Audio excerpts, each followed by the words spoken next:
Mais quels sont les signes annonciateurs de cette affection ? C'est une question à laquelle il est en fait difficile de répondre parce que l'insuffisance rénale chronique est une maladie sournoise. La plupart du temps, au début, il n'y a pas de symptômes et en particulier pas de symptômes qui orientent vers les voies urinaires.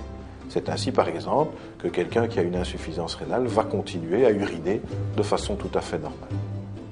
Deuxième élément, c'est que quand les symptômes arrivent, ce sont des symptômes très peu spécifiques.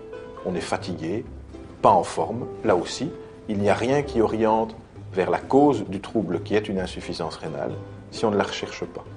Il peut y avoir des symptômes plus sévères quand l'insuffisance rénale progresse encore et qu'on arrive au stade juste avant le début de la dialyse. Et on va avoir un manque d'appétit, des nausées, des vomissements, des crampes, de l'essoufflement, éventuellement un prurite, c'est-à-dire un chatouillement tout à fait féroce et rebelle.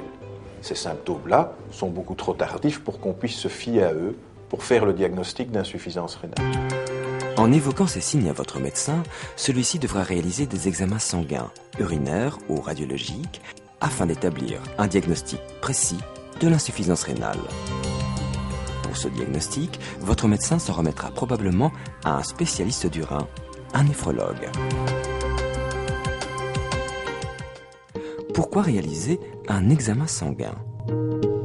Comme nous l'avons vu, en cas de défaillance de nos reins, la présence de déchets issus de nos muscles tels que la créatinine augmente.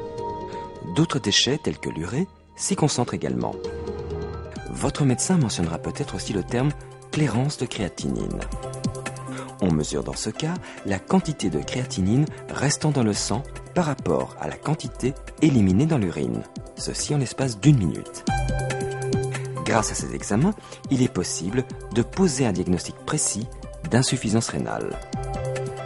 La prise de sang permet aussi de déceler la teneur, ou plutôt la déficience éventuelle, en globules rouges appelée anémie, ainsi que nos taux de lipides ou de graisse dans le sang. Un facteur très important pour prévenir le risque d'apparition de maladies cardiovasculaires. Si l'on soupçonne une déficience de vos reins, vos urines seront naturellement évaluées, soit pour y déceler leur teneur en déchets, en protéines ou en sel. Ceci en réalisant l'examen des urines de 24 heures. On peut aussi envisager des examens complémentaires en ayant recours à l'imagerie médicale, telle que le CT scan ou l'échographie pour évaluer la taille de vos reins. La biopsie, qui consiste à prélever un petit échantillon de nos reins, peut être pratiquée pour tenter d'identifier la cause exacte de l'affection rénale qui se développe.